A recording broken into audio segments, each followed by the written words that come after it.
As South Africa celebrates 28 years of democracy, has the Constitution and the judiciary done enough to consolidate our freedom, particularly for the previously disadvantaged? Here to unpack this and more, I'm joined by a member of the African Court on Human and People's Rights, Advocate Dumisa Ntsebeza. Advocate, good to have you with us this evening on this Freedom Day edition of In Focus. We appreciate your time. Glad to be here and ready to answer whatever questions are put in my direction. It's not going to be painful, I promise. Now, what are the principal challenges, one would say, that face the ANC government post-1994 in every sense, maybe even still today, is to establish confidence in a democratic system? Do you think we've successfully done that? Are we a democratic society? Well, it is fair to say that we are a democratic society because we are certainly something better than what the apartheid order was.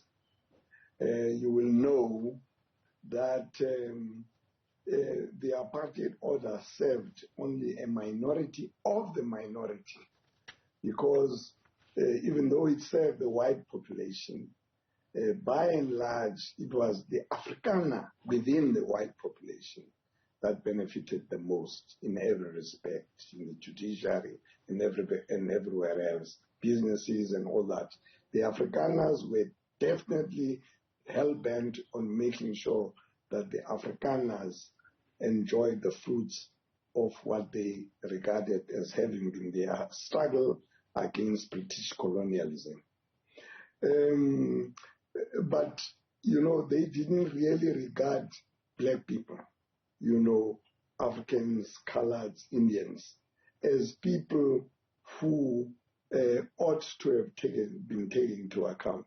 Neither did the colonial power, in 1961, when the Boer Republic became a republic after having been self-governing for a number of years. Yeah. Come 1994, we became a democracy. And now, as you say, so many years down the line, an assessment will show you that we did get, democratic rights. In fact, if you will permit me, the very first chapter of the Constitution says, in setting out the foundational law, Chapter 1, paragraph 1, that, section, it says the Republic of South Africa is one sovereign democratic state founded on the following values: human dignity, the achievement of equality, and the advancement of human rights and freedoms, non-racialism and non-sexism, supremacy of the Constitution and the rule of law, and the universal adult suffrage, and national common voters' roll, regular elections, and a multi-party system of democratic government to ensure accountability, responsiveness, and openness. Yeah. I can only attest confidently of the foundational value in D that has been achieved almost to the full. Yeah. The adult universal suffrage, the national common voters' roll. Yeah.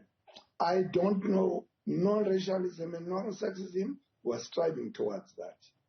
Human dignity, the achievement of equality, and the achievement of human rights, and those are the foundational values. I'm not so sure that we have succeeded in most of those. Certainly, we have not succeeded in economic freedom. Economic freedom, equality, and to an extent, land rights. People are pointing to that, which I suppose is linked to the economic rights. And this is what people are saying. Despite this great document that you are holding in your hands there, being an instrument that highlights, as you put it, these rights that we have in advancing our democracy. South Africans are feeling that we have not managed to regain an appropriate position to ensure that it advances democracy for all in the country. Do you say they are correct in that assessment? Yeah, I think people are despondent because the promise that came with 1994, when we became a post-apartheid constitutional democracy, there was the Mandela, who was the darling of the world, and we had a constitution, interim constitution, the first constitution, which had rights and obligations that were enshrined in that constitution. And by 1996, we had the constitution from which I read. Yeah. So there was a spirit of optimism. And things were, truth be told, were seemingly functioning in a manner that any other democracy, especially democracies that had evolved in Southern Africa, like Zimbabwe, people were looking at South Africa being a shinier example even than Zimbabwe. Education was made free, in the sense that at least in the primary schools up to the secondary schools, there was a promise and I suppose an enactment of, some level of free education. Kids were going to school and they were receiving some nourishment in the form of, feeding scheme, which still is one of the cornerstones of this government's, reign. So things were promising.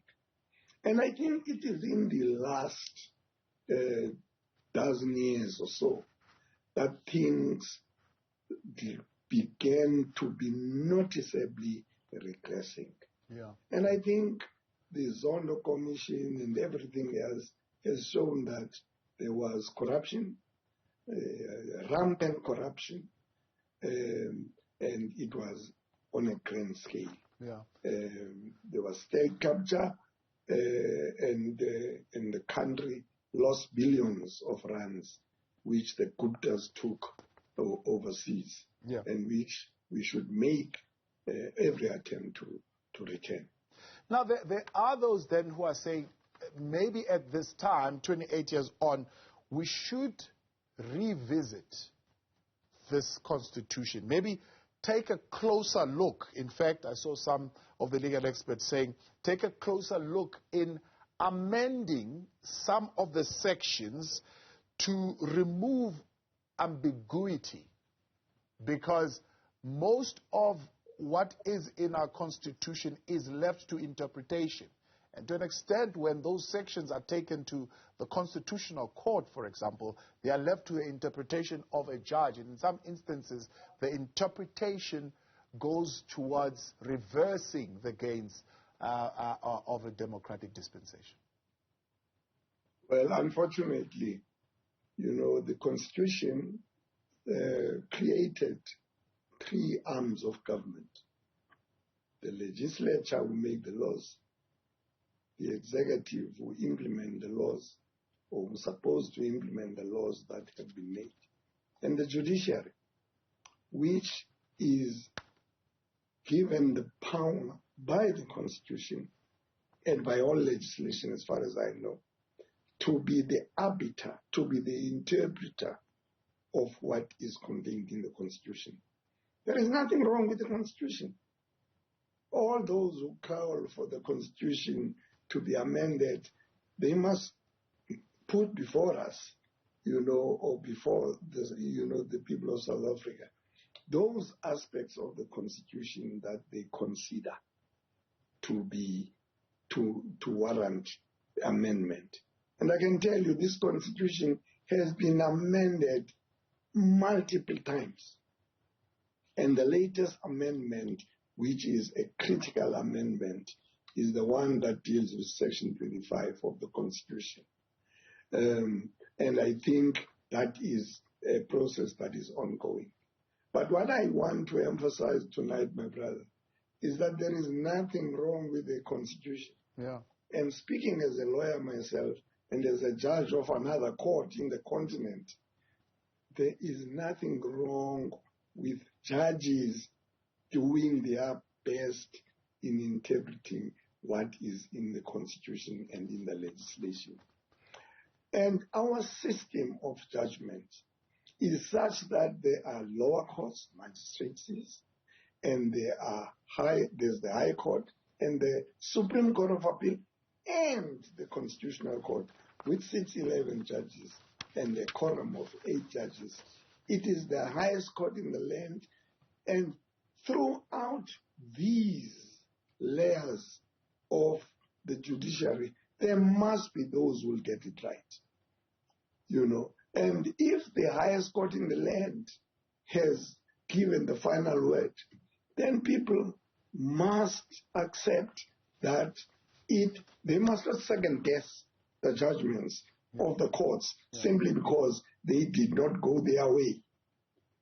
Because there comes a time, there was a judgment that started that way. Yeah. There comes a time that litigation must stop. Yes. Because we can't be going to court now and again for every decision of a lower court that we did not like, we go to court. Or we can't, when we have gone to the highest court in the land, decide that when the Constitutional Court is found against us, then the Constitutional Court is wrong. Then the judges are captured. That's nonsense. Let's take a break. When we come back, how then, in general, should we be measuring the success of our judiciary and our courts in terms of the decisions that they are making to protect our democracy? As we reflect on this Freedom Day, on the pillars of a democratic society, we are joined by Advocate Dumisa Ntsebeza. And of course, we are taking your views and your thoughts tonight on 072-110-5584, or you're tweeting us tonight at Newzroom 405. Now, Advocate, you've already mentioned, the pillars of any democratic society is the concept of democracy itself, human rights, rule of law, etc., etc. And those are what makes a democratic society. If we've got those, we can easily say we are a democratic society. However, there seems to be conflicting views about how judges should be measuring their success or the success of the judiciary. Some lawyers like yourself, are saying that there should be of course, the measure should be the legal professional standards of appropriate decision making. So courts would look at the decisions of the officials in government and say, no, these are unconstitutional, so don't do that.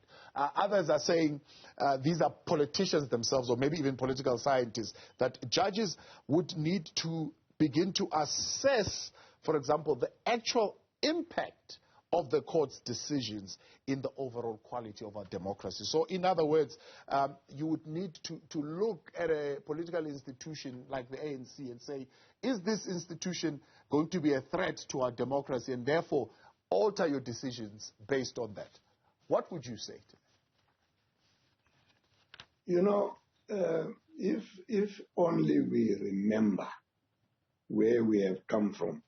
It is always important to remember where we have come from because it assists us to be able to assess the present and project properly for the future. We come from a dispensation where there was no participation by anyone in the appointment of judges. Judges were appointed by the president of the country in consultation, even after consultation. I don't know which was which, but it was always the Minister of Justice and the president. And they would appoint judges. In a book which I've written with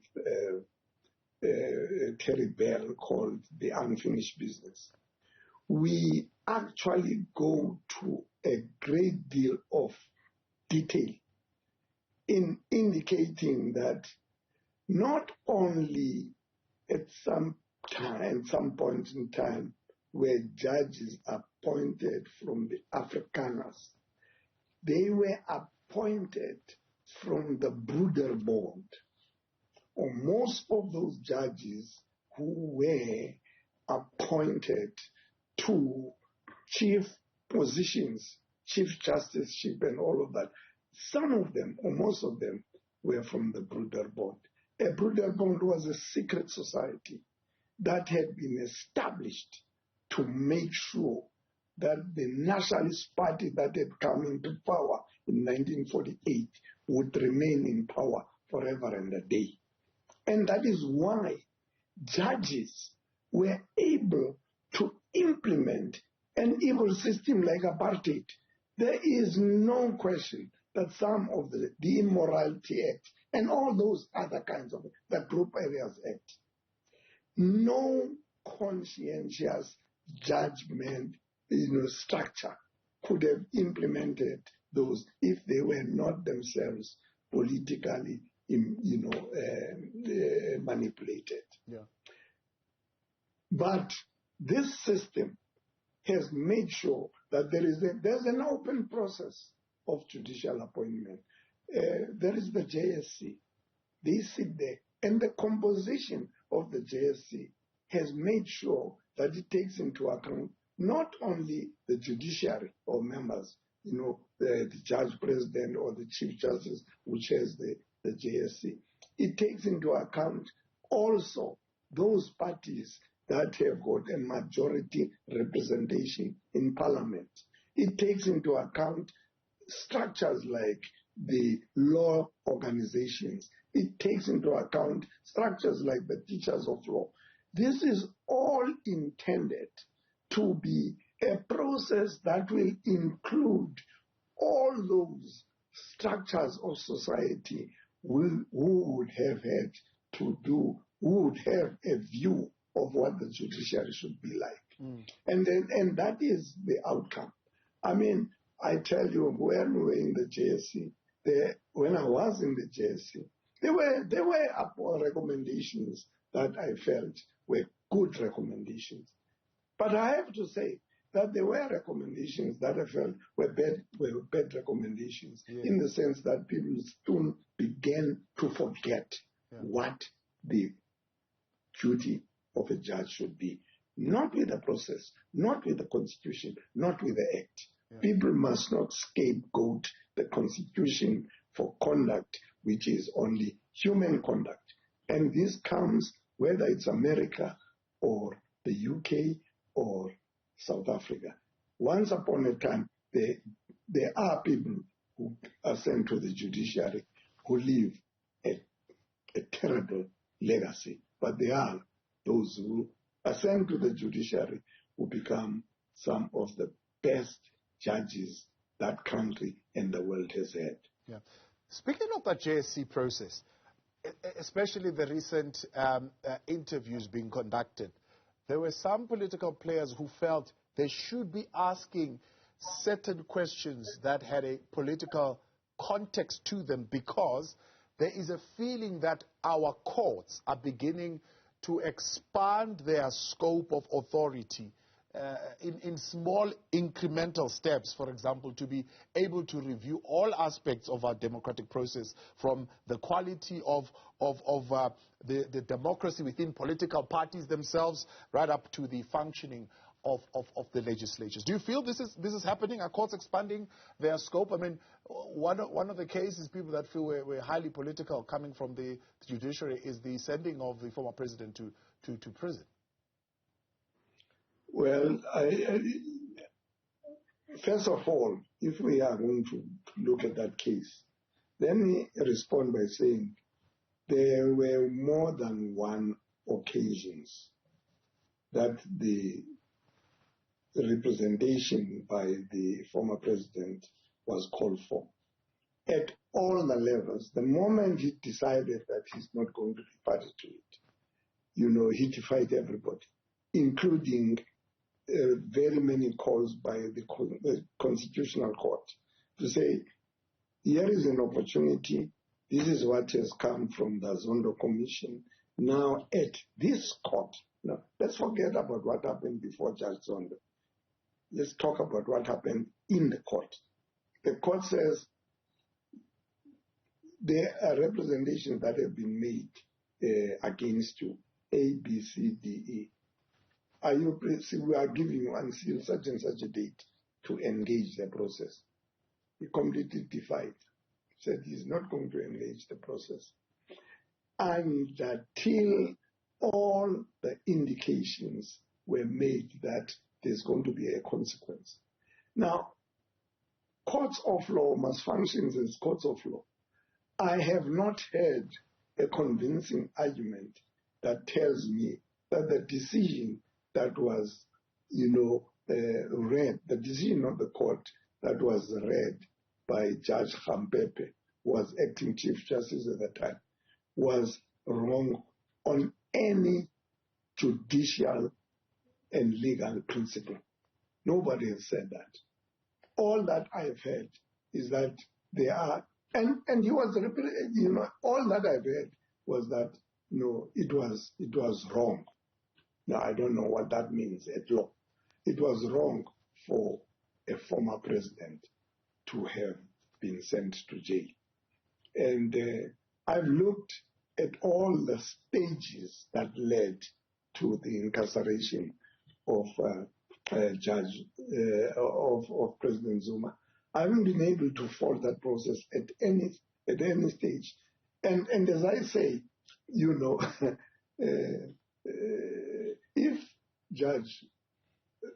if President Zuma had engaged the process every inch of the way, I am quite certain that he would have been represented by able counsel. I mean, one of the counsel who usually represents him is Moses Kakane. He's a very able man. He sometimes represents him. And I'm sure the court, having to balance arguments by Waitobi on the one hand and by Muskakane on the one hand, would have come to a decision that would have been satisfactory to everybody. But the court cannot be expected not to do its duty when, after all the invitations that it has made have been ignored, and all that now remains is defined. That rule of law would have no meaning at all if anyone could say, I can show you the middle finger as far as what your orders are concerned. With the minute that's left as we wrap up, if you look at the constitutional pillars of our democracy, we've spoken broadly about the courts. Of course, you've also mentioned yourself, one of them being the independent electoral bodies, which hold elections quite regularly in the country. We also have, where we are right now, free media, and we also have, of course, active civil society and political parties as well. If you look at all those pillars, do you think that we still have strong institutions for defending our democracy from backsliding into an autocracy?